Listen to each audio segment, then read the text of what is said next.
ನಮಸ್ಕಾರ, ಚೆನ್ನಾಗಿದ್ದೀರಾ? ಓಕೆ, ಇವತ್ತಿನ ದಿವಸ ನಾವು ಜೀವಶಾಸ್ತ್ರದ ಇನ್ನೊಂದು ಅಧ್ಯಾಯ ಯಾವುದು? ಅಂಗಾಂಶಗಳು. ಏನೇಳ ಅಧ್ಯಾಯದ ಹೆಸರು? ಅಂಗಾಂಶಗಳು ಎಂಬ ಒಂದು ಘಟಕದ ಬಗ್ಗೆ ಕೆಲವೊಂದು ಪ್ರಮುಖವಾದಂತಹ ವಿಷಯಗಳನ್ನ ಇವತ್ತು ನಾವು ಚರ್ಚೆ ಮಾಡಕ್ಕೆ ಸೇರ್ಕೊಂಡಿದೀವಿ. ಓಕೆನಾ? ಓಕೆ, ಅಂಗಾಂಶಕ್ಕೆ ನಾವು ಇಂಗ್ಲಿಷ್ ಅಲ್ಲಿ ಟಿಶ್ಯೂ ಅಂತ ಕರಿತೀವಿ. ಇಂಗ್ಲಿಷ್ ಅಲ್ಲಿ ಟಿಶ್ಯೂಸ್ ಅಂತ ಕರಿತೀವಿ, ಕನ್ನಡದಲ್ಲಿ ಅಂಗಾಂಶಗಳು ಅಂತ ಕರಿತೀವಿ. ಈ ಅಂಗಾಂಶಗಳು ಎಂಬ ವಿಷಯಕ್ಕೆ ಹೋಗೋಕ್ಕಿಂತ ಮುಂಚೆ ಫಸ್ಟ್ ನಾವು ಜೀವಕೋಶ ಎಂದರೆ ಏನು ಅಂತ ತಿಳ್ಕೊಳ್ಳೋಣ. ನಾವು ಇಂದಿನ ಅಧ್ಯಾಯದಲ್ಲಿ ಜೀವಕೋಶದ ಮೂಲ ಘಟಕ ಎಂಬ ಒಂದು ಪಾಠನ ಅಧ್ಯಯನ ಮಾಡಿದ್ವಿ, ನೆನಪಿದೆಯಾ? ಆ ಒಂದು ಅಧ್ಯಾಯದಲ್ಲಿ ಜೀವಕೋಶ ಅಂದರೆ ಏನು, ಏಕಕೋಶೀಯ ಜೀವಿಗಳಂದ್ರೆ ಏನು, ಮತ್ತೆ ಬಹುಕೋಶೀಯ ಜೀವಿ ಎಂದರೇನು, ಇದಕ್ಕೆ ಸಂಬಂಧಪಟ್ಟಂಗೆ ಕೆಲವೊಂದು ಆಕ್ಟಿವಿಟಿಗಳು ಕೂಡ ನೀವು ಮಾಡಿದಿರಿ ಅಲ್ವಾ? ಒಂದು ಜೀವಕೋಶದಲ್ಲಿ ಪ್ರಮುಖವಾಗಿ ಮೂರು ಅಂಶಗಳ ಬಗ್ಗೆ ಚರ್ಚೆ ಮಾಡಿದ್ವಿ. ಯಾವ್ದಾದ್ರು ಹೇಳಿ? ಮೊದಲನೇದು ಕೋಶ, ಪೊರೆ, ಕೋಶ ಕೇಂದ್ರ, ಕೋಶ ದ್ರವ್ಯ. ಓಕೆನಾ? ಮೂರು ವಿಷಯದ ಬಗ್ಗೆ ಚರ್ಚೆ ಮಾಡಿ ಅದಕ್ಕೆ ಸಂಬಂಧಪಟ್ಟಂಗೆ ಕೆಲವು ವಿದ್ಯಾರ್ಥಿಗಳು ಆಕ್ಟಿವಿಟಿ ಸೆಮಿನಾರ್ ಮೂಲಕನೂ ಕೂಡ ಪ್ರಸ್ತುತ ಪಡಿಸಿದ ನೆನಪಿದೆ ಅಲ್ವಾ? ಇದರ ಮುಂದುವರೆದ ಭಾಗ ಇದು. ಯಾವುದು? ಜೀವಕೋಶದ ಮೂಲ ಘಟಕದ ಮುಂದುವರೆದ ಭಾಗ ಅಂಗಾಂಶ ಅಂತ ಕರಿತೀವಿ. ಜೀವಕೋಶದ ಬಗ್ಗೆ ಮತ್ತೊಂದು ಸ್ವಲ್ಪ ಕೆಲವು ವಿಷಯದ ಬಗ್ಗೆ ನಾವು ಪುನರ್ಮನನ ಮಾಡೋಣ. ಜೀವಕೋಶ ಎಂದರೇನು? ಇದು ಒಂದು ಜೀವಿಯ ರಚನಾತ್ಮಕ ಮತ್ತು ಕಾರ್ಯಾತ್ಮಕ ಘಟಕ. ಕರೆಕ್ಟಾ? ಯಾರನ್ನ? ಜೀವಕೋಶನ. ಒಂದು ಜೀವಿಯಲ್ಲಿ ಜೀವಕೋಶನೇ ಮೇನು. ಒಂದು ಜೀವಿಯಲ್ಲಿ ಯಾವುದು ಮುಖ್ಯವಾದ ಅಂಶ ಅಂತ ಕೇಳಿದ್ರೆ ಕೆಲವರು ಬ್ರೈನ್ ಮುಖ್ಯ ಅಂತ ಹೇಳ್ತೀರಾ, ಇನ್ ಕೆಲವರು ಹೃದಯ ಮುಖ್ಯ ಅಂತ ಹೇಳ್ತೀರಾ ಅಲ್ವಾ? ಕಣ್ಣು ಮುಖ್ಯ ಅಂತ ಇನ್ ಕೆಲವರು ಹೇಳ್ತೀರಾ. ಕರೆಕ್ಟಾ? ಆ ಮೂರು ಕೂಡ ಮುಖ್ಯನೇ, ಇಲ್ಲ ಅಂತ ಹೇಳ್ತಿಲ್ಲ. ಆ ಮೂರು ಅಂಗಗಳಲ್ಲೂ ಕೂಡ ಇರೋದು ಯಾರು? ಜೀವಕೋಶ. ಕರೆಕ್ಟಾ? ಅಂದ್ರೆ ಇಡೀ ಒಂದು ಜೀವಿಯಲ್ಲಿ ಬೇರೆ ಬೇರೆ ಅಂಗಗಳಲ್ಲಿ ಬೇರೆ ಬೇರೆ ಜೀವಕೋಶಗಳಿದಾವೆ, ಸರಿನಾ? ಕರೆಕ್ಟಾ? ಎಲ್ಲಾ ಜೀವಕೋಶಗಳು ಮುಖ್ಯ ತಾನೆ. ಆ ಜೀವಿಯ ರಚನೆ ಮತ್ತು ಅವು ನಿರ್ವಹಿಸುವ ಪ್ರಮುಖವಾದ ಕಾರ್ಯಗಳು. ಹೃದಯದ ಕೆಲಸ ಏನು? ರಕ್ತ ಪರಿಚಲನೆ ಮಾಡೋದು. ಮೆದುಳಿನ ಕೆಲಸ ಏನು? ಆಲೋಚನೆ ಮಾಡುವಂತದ್ದು. ಕರೆಕ್ಟಾ? ಕಿಡ್ನಿಯ ಕೆಲಸ ಏನು? ರಕ್ತವನ್ನ ಸೋಸುವ ಕೆಲಸ ಮಾಡುತ್ತೆ ಕಿಡ್ನಿ. ಕಣ್ಣಿನ ಕಾರ್ಯವೇನು? ದೃಷ್ಟಿಗೆ ಸಲುವಾಗಿ ಕಣ್ಣಿನ ಜೀವಕೋಶಗಳು ಕೆಲಸ ಮಾಡ್ತವೆ. ಎಲ್ಲಾ ಜೀವಕೋಶಗಳು ಕೂಡ ಏನ್ ಮಾಡ್ತವೆ? ಅವುಗಳ ನಿರ್ದಿಷ್ಟ ಕಾರ್ಯವನ್ನ ನಿರ್ವಹಿಸ್ತವೆ. ಕರೆಕ್ಟಾ? ಹಾಗಾಗಿ ಜೀವಿಯ ಮೂಲ ಘಟಕ ಯಾರು ಅಂತ ಹೇಳ್ತೀವಿ? ಜೀವಕೋಶನೇ.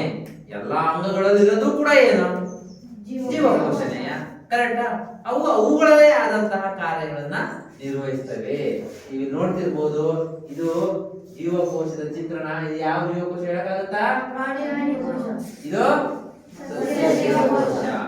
ಇಂದಿನ ಅಧ್ಯಾಯದಲ್ಲಿ ನಾವು ಅಧ್ಯಯನ ಮಾಡಿದೀವಿ ಸಸ್ಯ ಜೀವಕೋಶ ಮತ್ತು ಪ್ರಾಣಿ ಜೀವಕೋಶ ಇರುವ ಭಿನ್ನತೆಗಳು ಏನೇನು ಅಂತ ಹೇಳಿದ್ವಿ, ನೆನಪಿದೆಯಾ? ಓಕೆ, ಮತ್ತೆ ಅದನ್ನ ಚರ್ಚೆ ಮಾಡೋದು ಬೇಡ. ಮುಂದೆ ಯಾವ ಅಂಶಗಳು ಬರುತ್ತೆ ಅಬ್ಸರ್ವ್ ಮಾಡೋಣ. ನೆಕ್ಸ್ಟ್ ಏಕಕೋಶೀಯ ಜೀವಿ ಬಗ್ಗೆ ಚರ್ಚೆ ಮಾಡಿದ್ವಿ. ಏನು? ಒಂದೇ ಒಂದು ಹೇಳಿ. ಒಂದೇ ಒಂದು ಜೀವಕೋಶದಿಂದ ಮಾಡಲ್ಪಟ್ಟ ಜೀವಿಗಳಿಗೆ ಏಕಕೋಶ ಜೀವಿಗಳು ಎನ್ನುವರು. ಕರೆಕ್ಟಾ?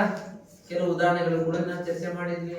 ಇಲ್ಲಿ ಕೊಟ್ಟಿರುವ ಹಾಗೆ ಅಮೀಬಾ, ಪ್ಯಾರಾಮೀಸಿಯಂ, ಯೂಗ್ಲಿನಾ ಎಲ್ಲ ಎರಡೆರಡು ಜೀವಕೋಶ ಕಾಣ್ತಿದ್ಯಾ? ಅಲ್ಲೇ ಜೀವಕೋಶ ಕಾಣ್ತಿದ್ಯಾ? ಎಷ್ಟೆಷ್ಟು ಕಾಣ್ತಾ ಇದಾವೆ? ಒಂದೊಂದೇ ಜೀವಕೋಶ ಕಾಣ್ತಾ ಇದೆ.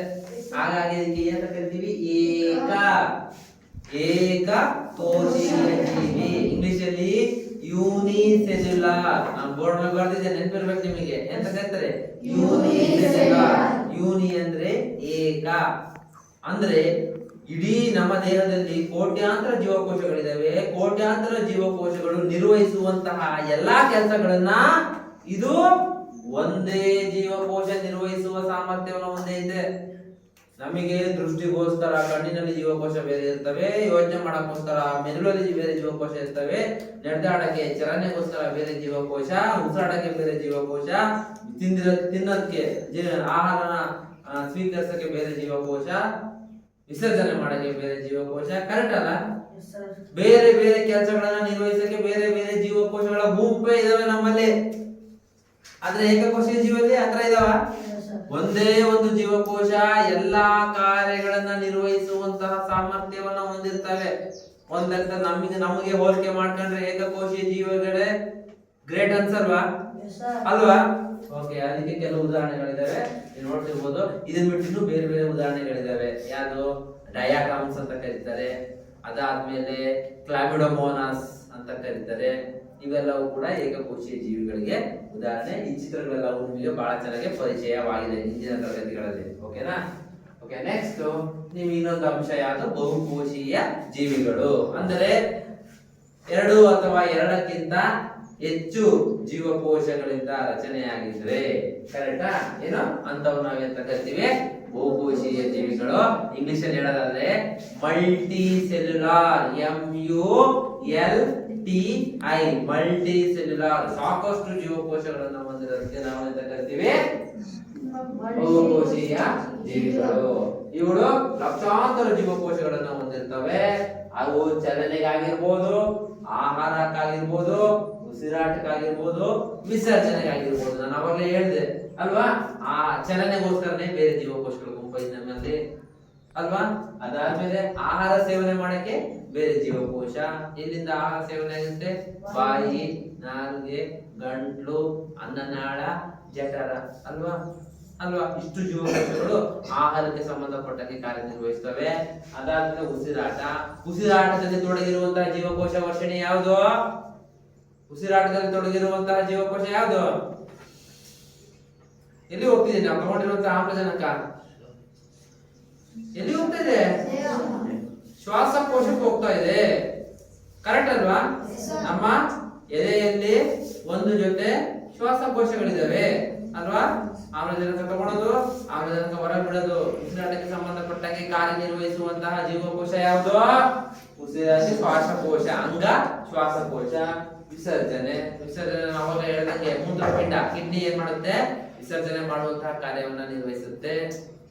ಓಕೆನಾ? ಅಂದ್ರೆ ನಿರ್ದಿಷ್ಟವಾದಂತಹ ಕೆಲಸ ಮಾಡಕ್ಕೆ ನಿರ್ದಿಷ್ಟವಾದಂತಹ ಜೀವಕೋಶಗಳು ಬಹುಕೋಶೀಯ ಜೀವಿಗಳಲ್ಲಿ ಕಂಡು ಬರ್ತವೆ ಅಲ್ವಾ? ಇಂತಿಂತ ಕೆಲಸ ಮಾಡಕ್ಕೆ ಇಂತರು. ನಾವು ನೋಡಿರ್ಬೋದು, ಪ್ರೇಯರ್ ಮಾಡ್ಸಕ್ಕೆ ಇಷ್ಟು ವಿದ್ಯಾರ್ಥಿಗಳು, ಊಟ ಬಡ್ಸಕ್ಕೆ ಇಷ್ಟು ವಿದ್ಯಾರ್ಥಿಗಳು, ತಟ್ಟೆ ನೀರ್ ಹಾಕಕ್ಕೆ ಇಷ್ಟು ವಿದ್ಯಾರ್ಥಿಗಳು, ಕ್ಲಾಸ್ ಅಟೆಂಡೆನ್ಸ್ ನೀಡಕ್ಕೆ ಇಂತಿಂತ ವಿದ್ಯಾರ್ಥಿಗಳು, ಯಾರಾದ್ರೂ ಮಾತಾಡಿದ್ರೆ ಹೆಸರು ಬರೆಯಕ್ಕೆ ಇಂತಿಂತ ವಿದ್ಯಾರ್ಥಿಗಳು ಅಂತ ನಾವು ಕೆಲಸನ ಹಂಚಿಕೆ ಮಾಡಿಲ್ವಾ? ಮಾಡಿದೀವಾ ಇಲ್ವಾ? ಹಂಗೆಯ ನಮ್ಮ ದೇಹದಲ್ಲೂ ಕೂಡ, ನಮ್ಮ ದೇಹ ಅಂದ್ರೆ ಯಾರಿಲ್ಲಿ? ಬಹುಕೋಶೀಯ ಜೀವಿಗಳಲ್ಲೂ ಕೂಡ ಇಂತಿಂತ ಕೆಲಸ ಮಾಡಕ್ಕೆ ಇಂತಿಂತ ಜೀವಕೋಶಗಳ ಗುಂಪಿದಾವೆ. ಇದಾವ ಇಲ್ವಾ? ಇದಾನೆ. ಅರ್ಥ ಆಯ್ತಾ?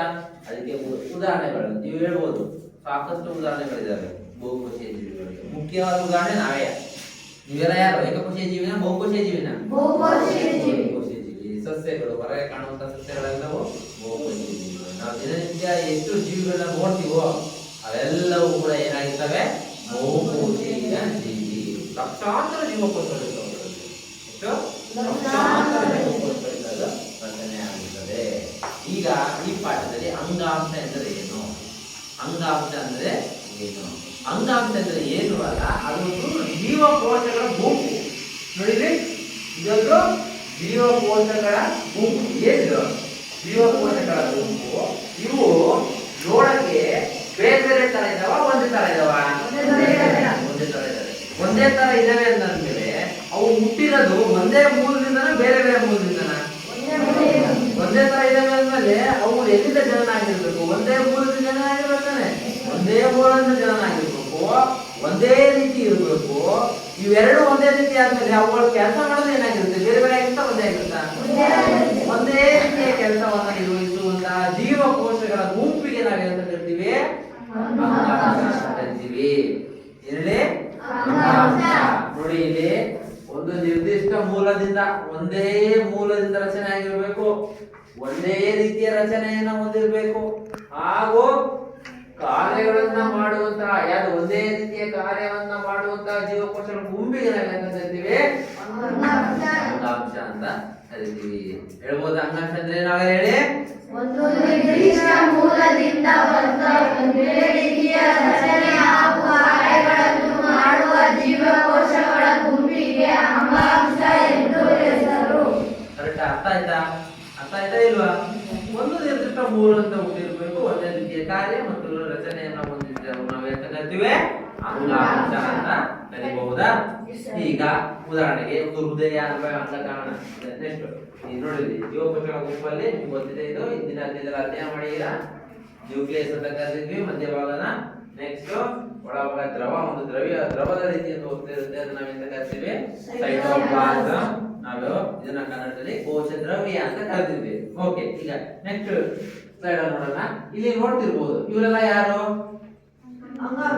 ಅಂಗಗಳು. ಇವೆಲ್ಲ ಯಾರು?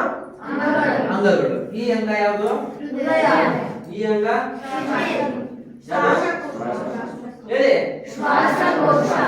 ಇದು ಇದು ಇದು ಇದು ಲಿವರ್. ಏನೇಳಿ? ಓಕೆನಾ? ಇವಿಷ್ಟು ಬೇರೆ ಬೇರೆ ಅಂಗಗಳು. ಇವಿಷ್ಟು ಬೇರೆ ಬೇರೆ ಅಂಗಗಳು. ಇದರಲ್ಲಿ ಇರುವಂತಹ ಜೀವಕೋಶಗಳು ಒಂದೇ ರೀತಿ ಇರ್ತಾವ? ಬೇರೆ ಬೇರೆ ಆಗಿರ್ತಾವ? ಬೇರೆ ಬೇರೆ ಆಗಿರ್ತವೆ. ಇದು ಹುಟ್ಟಿರೋದು ಹೃದಯದಲ್ಲಿ ಇರುವಂತಹ ಜೀವಕೋಶಗಳಿಂದ ಆಗಿರುತ್ತೆ. ಇದು ಶ್ವಾಸಕೋಶದಲ್ಲಿ ಇರುವಂತಹ ಜೀವಕೋಶಗಳಿಂದ ರಚನೆ ಆಗಿರುತ್ತೆ. ಇದ್ರ ಕೆಲಸ ಆಮ್ಲಜನಕವನ್ನ ಸರಬರಾಜು ಮಾಡೋದು. ಇದ್ರ ಕೆಲಸ ರಕ್ತ ಪರಿಚಲನೆಗೆ ಅನುಕೂಲ ಮಾಡ್ಕೊಡುವಂಥದ್ದು, ರಕ್ತ ಪಂಪ್ ಮಾಡುತ್ತೆ ಹೃದಯ. ಮೆದುಳಿನ ಕೆಲಸ ಆಲೋಚನೆಗೆ, ಯೋಚನೆ ಮಾಡೋಕೆ ಸಹಕಾರಿಯಾಗಿರುತ್ತೆ. ಕರೆಕ್ಟಾ? ಎಲ್ಲಾ ಜೀವಕೋಶಗಳಲ್ಲೂ ಎಲ್ಲಾ ಈ 3 ಅಂಗಗಳಲ್ಲೂ ಅಥವಾ 6 ಅಂಗಗಳಿದಾವೆ, 6 ಅಂಗಗಳಲ್ಲೂ ಮಾಡಲ್ಪಟ್ಟಿರುವಂತಹ ಜೀವಕೋಶಗಳು ಒಂದೇ ರೀತಿ ಇರ್ತವ? ಬೇರೆ ಬೇರೆ ಆಗಿರ್ತವ? ಯಾಕಂದ್ರೆ ಬೇರೆ ಬೇರೆ ಮೂಲಗಳಿಂದ ರಚನೆ ಆಗಿರ್ತವೆ ಇವೆಲ್ಲವೂ. ಹಾಗಾಗಿ ಕೆಲಸ ಕೂಡ ಏನಾಗಿರ್ತವೆ? ಇದ್ರ ಕೆಲಸ ಹೇಳಿದ್ರಿ, ಅದ್ರ ಕೆಲಸ ಬೇರೆ, ಇದ್ರ ಕೆಲಸ ಬೇರೆ. ಈಗ ನಿರ್ದಿಷ್ಟ ಕಾರ್ಯವನ್ನು ನಿರ್ವಹಿಸಲು ಜೊತೆಗೂಡುವ ಅಂಗಗಳ ಗುಂಪಿಗೆ ನಾವೆಂತ ಕರಿತೀವಿ? ಅಂಗ. ನಿರ್ದಿಷ್ಟ ಕಾರ್ಯ, ರಕ್ತನ ಪಂಪ್ ಮಾಡಕ್ಕೆ ಅದೊಂದು ನಿರ್ದಿಷ್ಟ ಕಾರ್ಯ. ಆ ಕೆಲಸ ಮಾಡಕ್ಕೆ ಜೀವಕೋಶಗಳೆಲ್ಲ ಏನಾಗಿರ್ತವೆ? ಇಲ್ಲಿ ಹೃದಯದಲ್ಲಿ ಗುಂಪಾಗಿರ್ತವೆ. ಆಮ್ಲಜನಕನ ಉಸಿರಾಟಕ್ಕೆ ಬಳಕೆ ಮಾಡ್ಕೊಂಡಿರ್ತಾನೆ, ಅದನ್ನ ಮಾಡಕ್ಕೆ ಆ ನಿರ್ದಿಷ್ಟ ಜೀವಕೋಶಗಳು ಇದರ ಗುಂಪಾಗಿರ್ತವೆ. ಎಲ್ಲವೂ ಗುಂಪಾಗಿ ಏನ್ ಮಾಡ್ತಿರ್ತವೆ? ಆ ಕೆಲಸವನ್ನ ನಿರ್ವಹಿಸ್ತಾ ಇದ್ದಾವೆ. ಅವೆಲ್ಲವೂ ಕರೆಕ್ಟ್ ಆಗಿ ಕೆಲಸ ನಿರ್ವಹಿಸೋದಕ್ಕೆ ನಾವು ಬದುಕಿದೀವಿ, ಅಥವಾ ಯಾವ್ದಾದ್ರು ಒಂದು ಬಹುಕೋಶೀಯ ಜೀವಿ ಬದುಕುಳಿಯೋಕೆ ಸಾಧ್ಯ ಅಲ್ವಾ? ಇದರಲ್ಲಿ ನಾನು ಇವತ್ತು ಕೆಲಸ ಮಾಡಲ್ಲ ಅಂತ ತಿಳ್ಕೊಳ್ಳಿ. ನಾವು ಮಾಡ್ತೀವಲ್ಲ, ಏನೋ ಒಂದು ಪ್ರತಿಭಟನೆ ಮಾಡ್ಬೇಕಾದ್ರೆ ಸ್ಟ್ರೈಕ್ ವೀಕ್ ಅಂತ ಹೇಳಿ ಯಾವ್ದೋ ಒಂದು ಆಫೀಸ್ ಸ್ಕೂಲ್ ಕೊಟ್ಟು ಮಾಡ್ತಿರ್ತಾನೆ. ಅವಾಗ ಏನಾಯ್ತು? ಹಂಗೆಲ್ಲ ಸ್ಟ್ರೈಕ್ ಮಾಡ್ತಾವೆ ಇವು. ಸ್ಟ್ರೈಕ್ ಮಾಡ್ತದೆ ಅಂತ ಆ ಜೀವಿ ಸಾವಾಗ್ತದೆ ಅಲ್ವಾ? ಗೊತ್ತಾಗ್ತಿದಲ್ವಾ? ನಿರ್ದಿಷ್ಟ ಕಾರ್ಯವನ್ನು ನಿರ್ವಹಿಸಲು ಅಂಗಗಳ ಗುಂಪಿಗೆ ನಾವೆಂತ ಕರಿತೀವಿ? ಅಂಗ ವ್ಯವಸ್ಥೆ. ಎಲ್ಲಾ ಅಂಗಗಳು ಒಂದು ವ್ಯವಸ್ಥೆಯಲ್ಲಿ ಕೂಡಿಕೊಂಡು ನಿರ್ದಿಷ್ಟವಾದ ಕಾರ್ಯವನ್ನ ನಿರ್ವಹಿಸ್ತಾ ಇದ್ದಾವೆ. ಕರೆಕ್ಟಾ? ನೀವೆಲ್ಲರೂ ನಮ್ಮ ಪಾಠ ಕೇಳ್ತಾ ಇದ್ರೆ ತಾನೆ?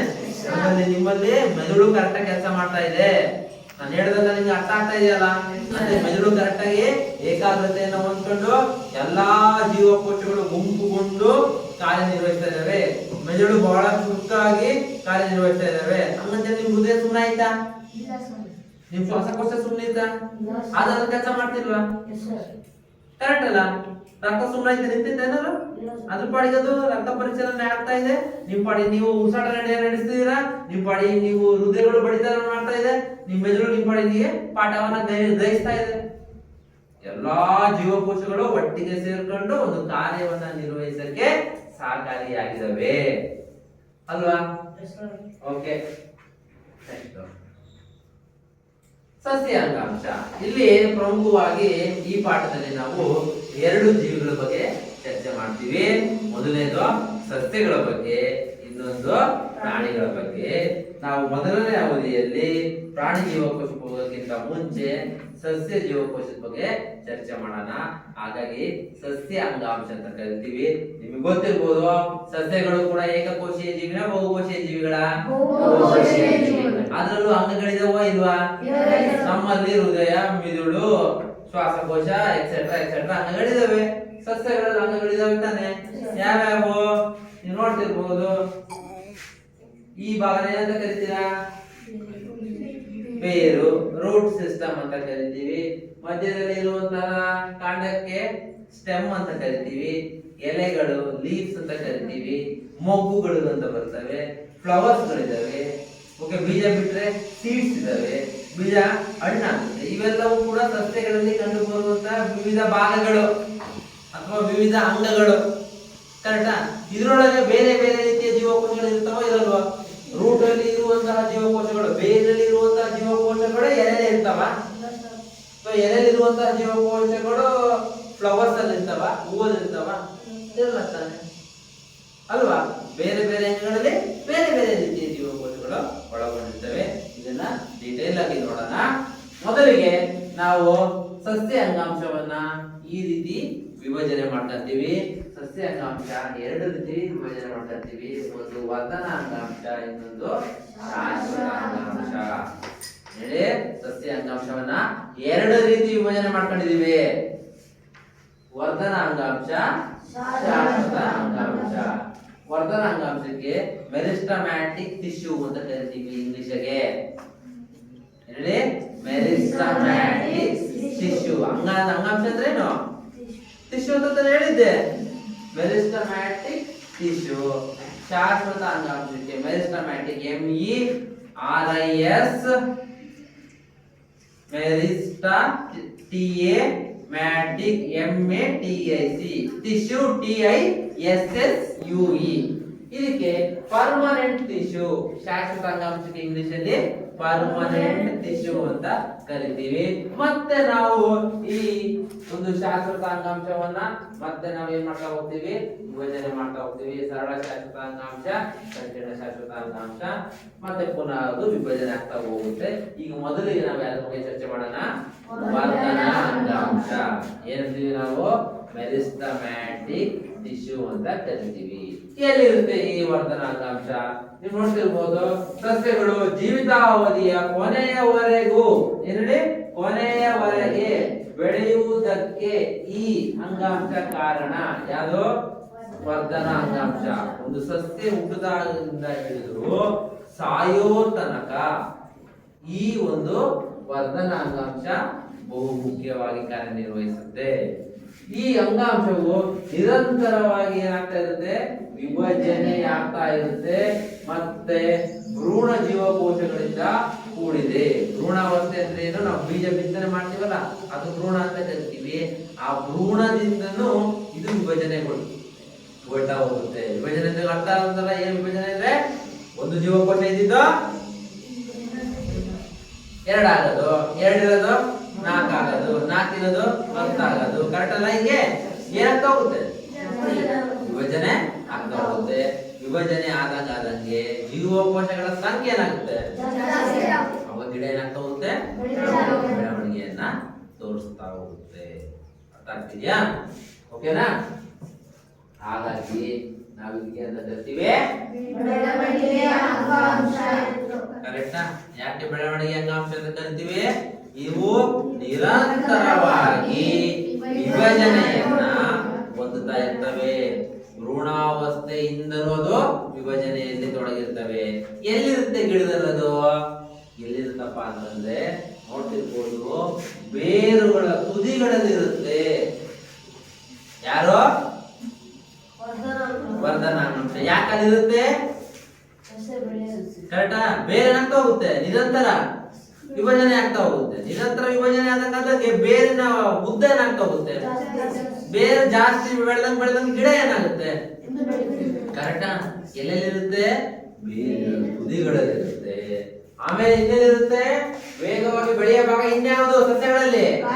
ಕಾಂಡ. ಕಾಂಡದ ತುದಿಗಳಲ್ಲಿರುತ್ತೆ.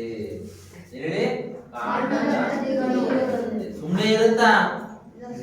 ಏನ್ ಮಾಡ್ತಿರುತ್ತೆ?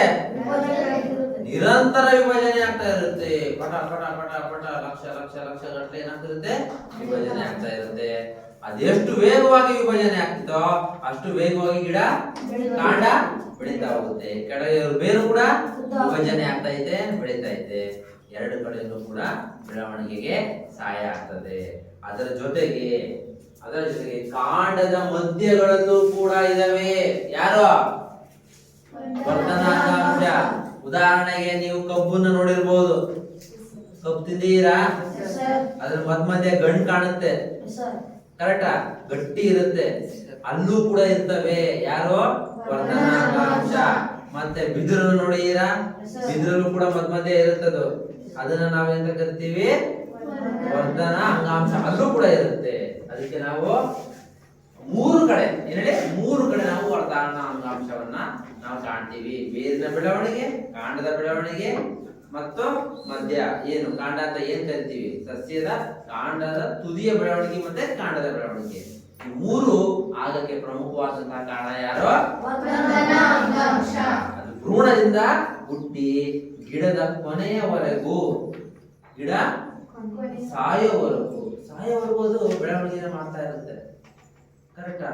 ಒಂದು ಅವಧಿ ತನಕ ವೇಗವಾಗಿ ಬೆಳವಣಿಗೆ ಮಾಡುತ್ತೆ, ಇನ್ನೊಂದು ಅವಧಿ ನಂತರ ಅದು ನಿಧಾನವಾಗಿ ಬೆಳವಣಿಗೆಯನ್ನ ತೋರಿಸ್ತಾ ಹೋಗುತ್ತೆ. ಕರೆಕ್ಟಾ? ಅರ್ಥ ಆಯ್ತಾ? ಓಕೆ. ಈ ವರ್ಧನ ಅಂಗಾಂಶವನ್ನ ಮತ್ತೆ ನಾವು ಎರಡು ರೀತಿ ವಿಭಜನೆ ಮಾಡ್ತೀವಿ: ತುದಿ ವರ್ಧನ ಅಂಗಾಂಶ ಮತ್ತು ಪಾರ್ಶ್ವವರ್ಧನ ಅಂಗಾಂಶ. ತುದಿ ಅಂದ್ರೆ ನಾವು ಅವಾಗಲೇ ಹೇಳಿದ್ವಿ, ಏನು ತುದಿ ವರ್ಧನ ಅಂಗಾಂಶ ಅಂತಂದ್ರೆ, ಇದು ಗಿಡ ಅಂತ ಅನ್ಕೊಂಡ್ರೆ ಇಲ್ಲೂ ಕೂಡ ಕಾಂಡದ ತುದಿ ಇರುತ್ತಾನೆ, ಇಲ್ಲಿರೋದೆಲ್ಲದು ತುದಿ ವರ್ಧನ ಅಂಗಾಂಶ. ಈ ಕಡೆ ಕೆಳಗಡೆ ಯಾರಿದ್ದಾರೆ? ಬೇರೆ ಇದೆ. ಬೇರೆಲ್ಲೂ ತುದಿ ಇತ್ತೋ ಇಲ್ವೋ? ಅಲ್ಲೂ ಯಾರಿರ್ತಾರೆ? ಹಾಗಾಗಿ ಅವನ್ನ ಕರಿತೀವಿ ತುದಿ ವರ್ಧನ ಅಂಗಾಂಶ. ಸಸ್ಯದ ತುದಿಯ ಭಾಗದಲ್ಲಿ ಕಂಡು ಬರುವಂತದೆಲ್ಲವೂ ತುದಿ ವರ್ಧನ ಅಂಗಾಂಶ. ನೆಕ್ಸ್ಟ್ ಪಾರ್ಶ್ವವರ್ಧನ ಅಂಗಾಂಶ. ಈ ಪಾರ್ಶ್ವ ಭಾಗದಲ್ಲೂ ಕೂಡ ಯಾರಿರ್ತಾರೆ? ವರ್ಧನ ಅಂಗಾಂಶ ಇರ್ತದೆ. ಇದರಿಂದನೂ ಕೂಡ ಸಸ್ಯದ ಗಾತ್ರ ಏನಾಗುತ್ತೆ? ದೊಡ್ಡದಾಗ್ತಾ ಹೋಗುತ್ತೆ. ಇಲ್ಲೂ ಕೂಡ ಏನಾಗ್ತಾ ಇರುತ್ತೆ? ಜೀವಕೋಶಗಳ ವಿಭಜನೆ ಆಗ್ತಾ ಇರುತ್ತೆ. ಓಕೆ, ನೋಡೋಣ ಬೇಕಾದ್ರೆ ಬನ್ನಿ. ಇಲ್ಲಿ ನೋಡ್ತಾ ಇರ್ಬೋದು ಚಿತ್ರದಲ್ಲಿ ಎಪಿಕಲ್ ಮೆರಿಸ್ಟಮ್. ನಾನು ಅವಾಗ ಹೇಳಿದ್ದೆ ಮೆರಿಸ್ಟಮ್ಯಾಟಿಕ್ ಟಿಶ್ಯೂ ಅಂತ ಕರೆದಿದ್ದೆ. ಅರ್ಥ ಆಯ್ತಾ? ತುದಿಲಿರೋದು ಎಪಿಕಲ್ ಮೆರಿಸ್ಟಮ್. ಮತ್ತೆ ಸೈಡ್ ಆಗಿದೆ ನೋಡಿ, ಕಾಂಡದ ಸೈಡ್ ಅಲ್ಲಿ ಪಾರ್ಶ್ವ ಭಾಗದಲ್ಲಿ ಇದನ್ನ ಲ್ಯಾಟರಲ್ ಮೆರಿಸ್ಟಮ್ ಅಂತ ಕರಿತೀವಿ. ವರ್ಧನ ಅಂಗಾಂಶ ಎರಡು ಕಡೆ ಇರ್ತದೆ, ಒಂದು ತುದಿ ವರ್ಧನ ಅಂಗಾಂಶ ಮತ್ತೆ ಪಾರ್ಶ್ವ ವರ್ಧನ ಅಂಗಾಂಶ. ತುದಿ ವರ್ಧನ ಅಂಗಾಂಶ ನೋಡಿದ್ದೀರಾ? ತುದಿ ವರ್ಧನ ಅಂಗಾಂಶವು ಕಾಂಡದ ತುದಿಗಳಲ್ಲಿ ನೋಡಿದೆ, ಕಾಂಡದ ತುದಿಗಳಲ್ಲಿ ಸಕ್ರಿಯವಾಗಿದ್ದು, ಸಕ್ರಿಯ ಅಂದ್ರೆ ನೋಡಿ ಆಕ್ಟಿವ್ ಆಗಿರುತ್ತೆ. ಏನ್ ಆಕ್ಟಿವ್ ಆಗಿರುತ್ತೆ? ವಿಭಜನೆ ಆಗುತ್ತೆ. ಕರೆಕ್ಟಾ? ಆದ್ರೆ ಆಕ್ಟಿವ್ ಆಗಿರುತ್ತೆ, ಇರುತ್ತೆ. ಜೀವಕೋಶ ಏನ್ ಮಾಡ್ತಿರುತ್ತೆ? ಆಕ್ಟಿವ್ ಆಗಿ ಏನ್ ಮಾಡ್ತಿರುತ್ತದು? ಏನಾದ್ರು ಕೆಲಸ ವಿಭಜನೆ ಆಗೋದು. ವಿಭಜನೆ ಆಗಿ ಏನಾಗ್ತಿರ್ತದ? ಬೆಳವಣಿಗೆ ವ್ಯಕ್ತಪಡಿಸ್ತಾ ಇರುತ್ತೆ. ಅರ್ಥ ಆಗ್ತಿದ್ಯಾ? ಹಾಗಾಗಿ ಸಸ್ಯ ಏನಾಗುತ್ತೆ? ಸಸ್ಯದ ಎತ್ತರಕ್ಕೆ ಕಾರಣ ಆಗಿರುತ್ತೆ ಈ ತುದಿ ವರ್ಧನ ಅಂಗಾಂಶ. ಇವಾಗ ನೋಡಿ ಇರತ್ತಾನೆ, ನೀವು ಸುಮ್ಮನೆ ಗಿಡ ಬಿತ್ತನೆ ಮಾಡ್ತೀರಾ, ಹೋಗ್ತೀರಾ ಅಷ್ಟೇನೆ. ಅದ್ರೊಳಗಡೆ ಇರೋಂಥ ವಿಜ್ಞಾನ ಅರ್ಥ ಆಗ್ತಿದೆಯಾ? ಯಾಕೆ ಬೆಳವಣಿಗೆ ಆಗ್ತಾ ಇದೆ? ಅದರ ತುದಿಯಲ್ಲಿ ತುದಿ ವರ್ಧನ ಎಂಬ ಅಂಗಾಂಶ ಇದೆ, ಜೀವಕೋಶಗಳ ಗುಂಪು ಇದೆ. ಅದರಿಂದ ವಿಭಜನೆ ಜಾಸ್ತಿಯಾಗಿ ಎತ್ತರಕ್ಕೆ ಕಾರಣವಾಗಿರುತ್ತದೆ. ಓಕೆ, ನೆಕ್ಸ್ಟ್ ಪಾರ್ಶ್ವ ವರ್ಧನ ಅಂಗಾಂಶ ನೋಡಿ, ಪಾರ್ಶ್ವ ಭಾಗದಲ್ಲಿ ಕಾಣ್ತಾ ಇದೆ. ಇದರಿಂದ ಏನಾಗುತ್ತೆ? ಸಸ್ಯದ ಸುತ್ತಳತೆ, ಕಾಂಡದ ಸುತ್ತಳತೆ ಏನಾಗ್ತಾ ಹೋಗುತ್ತೆ? ಹೆಚ್ಚಾಗ್ತಾ ಹೋಗುತ್ತೆ. ಕರೆಕ್ಟಾ? ಯಾಕೆ ಹೆಚ್ಚಾಗುತ್ತೆ? ಅಲ್ಲಿ ಪಾರ್ಶ್ವವರ್ಧನ ಅಂಗಾಂಶಗಳಿವೆ. ಇದು ಕೂಡ ಸಕ್ರಿಯವಾಗಿ ಏನ್ ಮಾಡ್ತಾ ಇರುತ್ತೆ? ವಿಭಜನೆಯಲ್ಲಿ ತೊಡಗಿರುತ್ತೆ. ಛಾಯ ಗೊತ್ತಾಗ್ತಿದ್ಯಾ? ಕರೆಕ್ಟಾ? ಸಕ್ರಿಯವಾಗಿ ವಿಭಜನೆ ಆಗ್ತಿರುತ್ತೆ. ಹಾಗಾಗಿ ಅದ್ರ ಗಾತ್ರ ಏನಾಗ್ತಿರುತ್ತೆ? ದೊಡ್ಡದಾಗ್ತಾ ಇರುತ್ತೆ. ಸರಿನಾ? ಅರ್ಥ ಆಯ್ತಾ? ಅವು ಚೆನ್ನಾಗಿ ಅವು ದೊಡ್ಡದಾಗಬೇಕಪ್ಪ ಅಂದ್ರೆ, ಗಾತ್ರ ಹೆಚ್ಚಾಗಬೇಕು ಅಂದ್ರೆ ಅದಕ್ಕೆ ಬೇಕಾಗಿರುವಂತ ಪೋಷಕಾಂಶ ಕೊಡ್ತಾ ಹೋಗ್ಬೇಕು. ಸುಮ್ಮನೆ ಗಿಡ ನೆಟ್ಬಿಟ್ಬಿಟ್ರೆ ಅದು ಎಲ್ಲಾ ಕಡೆ ತುದಿ ವರ್ಧನ ಅಂಗಾಂಶ ಇರುತ್ತೆ, ಸರಿ ಇಲ್ಲ ಅಂತ ಹೇಳಲ್ಲ. ಅದಕ್ಕೆ ಪೋಷಕಾಂಶಗಳು ಕೊಡ್ಲಿಲ್ಲ ಅಂದ್ರೆ ಅದು ದಪ್ಪ ಆಗ್ಬಿಡುತ್ತಾ? ಅದ್ರ ಬೆಳವಣಿಗೆ ಏನಾಗುತ್ತೆ? ಕುಂಠಿತ ಆಗುತ್ತೆ, ಬೆಳವಣಿಗೆ ಕಮ್ಮಿ ಆಗುತ್ತೆ. ನಾವು ಒಳ್ಳೊಳ್ಳೆ ಪೋಷಕಾಂಶಗಳು ಗೊಬ್ಬರ ಕೊಟ್ರೆ ಈ ಅಂಗಾಂಶಗಳು ಇನ್ನೂ ಏನಾಗ್ತವೆ? ಸಕ್ರಿಯವಾಗಿ ವಿಭಜನೆಯಲ್ಲಿ ತೊಡಗಿರ್ತವೆ. ಹಾಗಾಗಿ ನಾವು ಸಸ್ಯದ ಎತ್ತರ ಮತ್ತು ಸಸ್ಯದ ಸುತ್ತಳತೆಯ ಎಚ್ಚರ ಅಥವಾ ಗಾತ್ರದ ಹೆಚ್ಚಳಕ್ಕೆ ನಾವು ನೋಡಬಹುದು ಅಲ್ವಾ? ಹಾಗಾದ್ರೆ ಸಸ್ಯದ ಎತ್ತರಕ್ಕೆ ಕಾರಣವಾಗಿರುವಂತಹ ಅಂಗಾಂಶ ಯಾವುದು? ಸಸ್ಯದ ಎತ್ತರಕ್ಕೆ ಕಾರಣವಾಗಿರುವಂತಹ ಅಂಗಾಂಶ ಯಾವುದು? ತುದಿ ವರ್ಧನ ಅಂಗಾಂಶ. ಸಸ್ಯದ ಸುತ್ತಳತೆಯನ್ನ ಹೆಚ್ಚಳಕ್ಕೆ ಕಾರಣವಾಗಿರುವಂತಹ ಅಂಗಾಂಶ ಯಾವುದು? ಕರೆಕ್ಟಾ? ಇವೆರಡೂ ಕೂಡ ಸಸ್ಯದ ದೇಹದಲ್ಲಿ ಭ್ರೂಣಾವಸ್ಥೆಯಿಂದನೇ ಇರುತ್ತೆ. ಸಸ್ಯದ ಭ್ರೂಣಾವಸ್ಥೆಯಿಂದನೇ ಅದರಲ್ಲಿ ಇರ್ತದೆ. ಅರ್ಥ ಆಗ್ತಿದೆಯಾ? ಇನ್ನು ಇದ್ರ ಬಗ್ಗೆ ಕೆಲವೊಂದು ವಿಷಯಗಳನ್ನ ತಿಳ್ಕೊಂತ ಹೋಗೋಣ. ಯಾವ್ದ್ರ ಬಗ್ಗೆ? ವರ್ಧನಾಂಗಾಂಶದ ಲಕ್ಷಣ. ಅವು ಕೂಡ ಏನು? ವರ್ಧನಾಂಗಾಂಶ ಅಂದ್ರೆ ಏನವು? ಅವೊಂದು ಜೀವಕೋಶಗಳ ಗುಂಪು ಅಲ್ವೇ ಅಲ್ವಾ? ಅವೊಂದು ಜೀವಕೋಶಗಳ ಗುಂಪು. ಆ ಜೀವಕೋಶಗಳು ಹೆಂಗಿರ್ತವೆ, ಅವುಗಳ ಲಕ್ಷಣ ಏನು ಅನ್ನೋದನ್ನ ಮೊದಲನೇ ಲಕ್ಷಣ, ಕೋಶ ಭಿತ್ತಿಯು ತೆಳುವಾಗಿರುತ್ತೆ. ಕೋಶ ಭಿತ್ತಿ ಓಕೆನಾ? ಹಿಂದಿನ ಪಾಠ ಓದಿದ್ವಲ್ಲ, ಕೋಶ ಭಿತ್ತಿ ತೆಳುವಾಗಿರುತ್ತೆ. ತೆಳುವಾಗಿದ್ರೆ ವಿಭಜನೆ ಬೇಗ ಆಗುತ್ತಾ ಅಥವಾ ಗಡುಸಾಗಿದ್ರೆ ವಿಭಜನೆ ಬೇಗ ಆಗುತ್ತಾ? ಕರೆಕ್ಟ್ ಅಲ್ಲ? ಫುಲ್ ಗಟ್ಟಿ ಇದ್ರೆ ವಿಭಜನೆ ಆಗಕ್ಕಾಗುತ್ತಾ? ಇಲ್ಲ.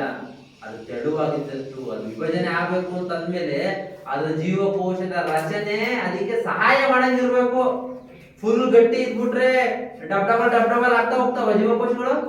ಇಲ್ಲ, ಸ್ಮೂತ್ ಆಗಿರ್ಬೇಕು. ಒಂದಿದ್ದು ಎರಡು ಆಗ್ಬೇಕು, ಎರಡಿದ್ದು ನಾಲ್ಕು ಆಗ್ಬೇಕು, ನಾಲ್ಕು ಇದ್ದಿದೆ ವಿಭಜನೆಯಲ್ಲಿ ತೊಡಗಿರ್ಬೇಕು. ಅಂದ್ರೆ ಜೀವಕೋಶದ ಒಂದು ಕೋಶ ಭಿತ್ತಿ ಏನಾಗಿರ್ಬೇಕು? ತೆಳುವಾಗಿರ್ಬೇಕು.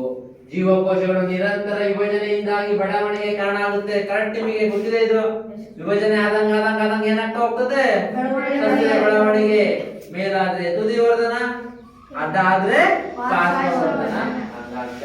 ಜೀವಕೋಶಗಳು ಒತ್ತೊತ್ತಾಗಿ ಜೋಡಣೆಯಾಗಿದ್ದು ಜೀವಕೋಶಗಳ ನಡುವೆ ಅಂತರ್ಕೋಶೀಯ ಅವಕಾಶ ಇರುವುದಿಲ್ಲ. ಜೀವಕೋಶಗಳು ಏನಾಗಿರ್ತವೆ? ಒತ್ತೊತ್ತಾಗಿರ್ತವೆ. ನಾವು ದ್ರವ್ಯ ಸ್ಥಿತಿಗಳ ಪಾಠದಲ್ಲಿ ಅಧ್ಯಯನ ಮಾಡಿದ್ವಿ. ಘನದ ಸ್ಥಿತಿಯಲ್ಲಿ ಕಣಗಳು ಏನ್ ಜೋಡಣೆ ಆಗಿರ್ತವೆ? ಒತ್ತೊತ್ತಾಗಿ ಜೋಡಣೆ ಆಗಿರ್ತವೆ. ಇಲ್ಲೂ ಕೂಡ ಎಲ್ಲೇ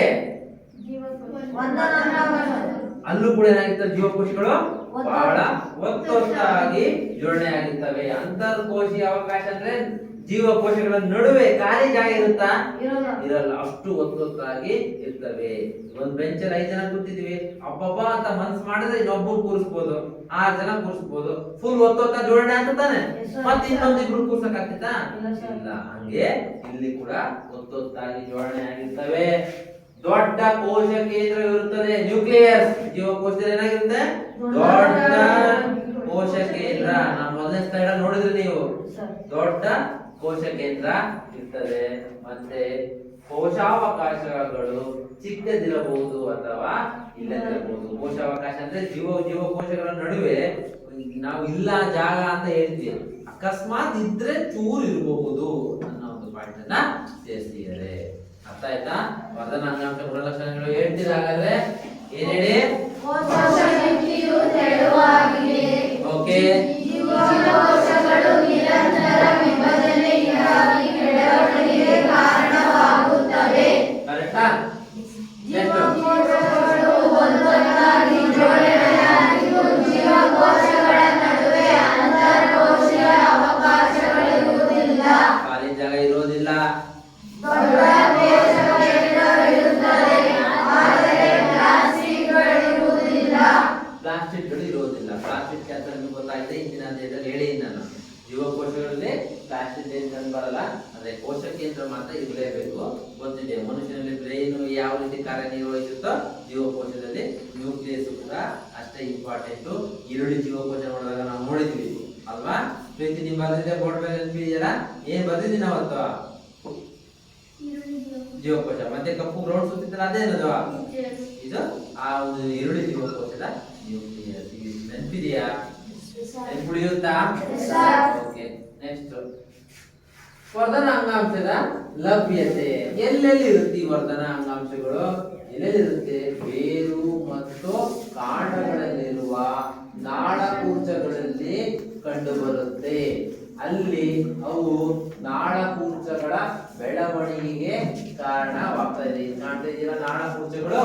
ಈ ನಾಳಕೂರ್ಚಗಳಲ್ಲಿ ಎಲ್ಲಿ ಕಂಡು ಬರ್ತವೆ? ಯಾವುದು? ಬೇರಿನ ನಾಳಕೂರ್ಚ ಮತ್ತು ಕಾಂಡದ ನಾಳಕೂರ್ಚಗಳಲ್ಲಿ ಈ ವರ್ಧನಾಂಗಾಂಶ ಕಂಡು ಬರುತ್ತೆ. ನೀವು ನೋಡ್ತಾ ಇದ್ದೀರಾ? ಎಲೆ ತಂದಿರ್ತಾನೆ, ಎಲೆಯನ್ನ ಕಟ್ ಮಾಡಿ ನೋಡಿದಾಗ ಈ ತರ ಕಾಣುತ್ತೆ. ಇದನ್ನ ದೊಡ್ಡ ಮಾಡಿ ನೋಡಿದಾಗ ಈ ತರ ಕಾಣ್ತಾ ಇದೆ. ಇಲ್ಲಿ ಕಂಡು ಬರುತ್ತೆ. ಯಾಕಂದ್ರೆ ಎಲೆನೂ ಕೂಡ ಏನಾಗ್ತಾ ಇರ್ಬೇಕು? ಬೆಳವಣಿಗೆ ಆಗ್ತಾ ಇರಬೇಕು ಅಲ್ವಾ? ಅದರ ನಾಳಕೂರ್ಚಗಳಲ್ಲಿ ಇವು ಕಂಡು ಬರ್ತವೆ. ಓಕೆನಾ? ಅರ್ಥ ಆಯ್ತಾ? ಓಕೆ, ನೆಕ್ಸ್ಟ್ ಮತ್ತೆ ಎಲೆಗಳ ಮಧ್ಯ ಗೇಣುಗಳಲ್ಲಿ ನೋಡಿ, ಎಲೆಯ ಮಧ್ಯ ಚಿತ್ರಗಳಲ್ಲಿ ಕಾಣ್ತಾ ಇದೆಯಲ್ಲ, ಎಲೆಯ ಮಧ್ಯ ಗೇಣುಗಳಲ್ಲಿ ಕಂಡು ಬರುತ್ತದೆ. ಅಲ್ಲಿ ಕಾಂಡ ಶಾಖೆ ಒಡೆಯಲು ನೆರವಾಗುತ್ತದೆ. ಕಾಂಡಗಳೇ ಶಾಖೆ ಬ್ರಾಂಚ್ ಆಗಕ್ಕೆ. ಕರೆಕ್ಟಾ? ಎಲೆ ಕಂಡು ಬರುತ್ತೆ, ಹಿಂಗೆ ಗಿಡ ಕಾಂಡ ಹಿಂಗಿರುತ್ತೆ, ಇಲ್ಲಿ ಎಲೆ ಹಿಂಗೆ ಹೊರಗೆ ಇದಾಗಿರುತ್ತೆ, ಶಾಖೆ ಹೊಡೆದಿರುತ್ತೆ. ಆ ಎಲ್ಲಿ ಶಾಖೆ ಹೊಡಿತಿರುತ್ತೋ ಆ ಜಾಗದಲ್ಲಿ ಏನಾಗ್ತವೆ, ಈ ವರ್ಧನಾಂಗಾಂಶ ಕಂಡು ಬರುತ್ತೆ. ಯಾಕೆ ಕಂಡು ಬರುತ್ತೆ? ಅಲ್ಲಿ ಬೆಳವಣಿಗೆ ಆಗ್ಬೇಕಲ್ಲ, ಅಲ್ಲಿ ವಿಭಜನೆ ಆಗ್ಬೇಕಾನೆ. ಬೆಳವಣಿಗೆ ಆಗ್ಬೇಕು ಅಂದ್ರೆ ವಿಭಜನೆ ಆಗ್ಬೇಕು. ಆ ವಿಭಜನೆ ಆದ ನಂತರ ಅಲ್ಲಿ ಒಂದು ಕುಡಿ ಹೊಡೆಯುತ್ತೆ. ನಿಮ್ಮ ಭಾಷೆ ಹೇಳೋದಾದ್ರೆ ಒಂದು ಕುಡಿ ಹೊಡೆಯುತ್ತೆ, ಅಲ್ಲಿ ಎಲೆ ಬರುತ್ತೆ. ಮತ್ತೆ ಎಲೆ ಹಂಗೆ ಇರುತ್ತಾ, ಮತ್ತೆ ಅದೇನಾಗುತ್ತೆ, ಮತ್ತೆ ಎಲೆಯ ಬದಿಯಲ್ಲಿ ಇನ್ನೊಂದು ಎಲೆ ಬರುತ್ತೆ. ಹಾಗಾಗಿ ಎಲ್ಲೆಲ್ಲಿ ಬೆಳವಣಿಗೆ ವೇಗವಾಗಿ ಆಗ್ತದೋ ಅಲ್ಲೆಲ್ಲವೂ ಈ ಒಂದು ವರ್ಧನಾಂಗಾಂಶ ಕಂಡು ಬರುತ್ತೆ. ಬೆಳವಣಿಗೆಯ ಹಂತದಲ್ಲಿ ಈ ವಿಭಜನೆ ವೇಗವಾಗಿ ನಡೀತಾ ಇರ್ತದೆ. ನೀವು ಹೊಲಗಳಲ್ಲಿ ಬಿತ್ತನೆ ಮಾಡ್ತೀರಾ, ಮಳೆ ಬರುತ್ತೆ, ಮಳೆ ಬಂದ ಕೂಡಲೇ ಗೊಬ್ಬರ ಹಾಕ್ತೀರಾ, ಗೊಬ್ಬರ ಹಾಕೋ ಕೂಡಲೇ ಏನಾಗುತ್ತೆ, ಗಿಡದ ಬೆಳವಣಿಗೆ ವೇಗವಾಗುತ್ತೆ. 3-5 ತಿಂಗಳ ರಾಗಿ ಬಂದಿರ್ತದೆ ಅಲ್ವಾ? ಕರೆಕ್ಟಾ? ಎಂತ ವಿಸ್ಮಯ ಅಲ್ವಾ? ಇವೆಲ್ಲ ಕಾರಣ ಏನು? ಈ ವರ್ಧನಾಂಗಾಂಶ. ಅರ್ಥ ಆಯ್ತಾ? ಇದುವರೆಗೂ ವರ್ಧನಾಂಗಾಂಶದ ಬಗ್ಗೆ ನಾವು ತಿಳ್ಕೊಂಡ್ವಿ. ಇದಕ್ಕೆ ಸಂಬಂಧಪಟ್ಟಂಗೆ ಏನಾದ್ರು ನಿಮ್ಗೆ ಡೌಟ್ಸ್ ಇದ್ರೆ ಕೇಳಬಹುದು. ಮೆರಿಸ್ಟಮ್ಯಾಟಿಕ್ ಟಿಶ್ಯೂ ಅಂತ ಕರಿತೀವಿ. ಇದನ್ನ ಕರಿತೀವಿ ಮೆರಿಸ್ಟಮ್ಯಾಟಿಕ್ ಟಿಶ್ಯೂ. ಇದಕ್ಕೆ ಸಂಬಂಧಪಟ್ಟ ಪ್ರಶ್ನೆಗಳನ್ನ ನಾನು ಕೊಡ್ತೀನಿ, ಬರ್ತೀರಾ? ಓಕೆ, ನಾಳೆಯಿಂದ ಹೋಮ್ ವರ್ಕ್ ಅಲ್ಲಿ ಮಾಡ್ಕೊಂಡ್ ಬರ್ಬೇಕು. ಆಯ್ತಾ?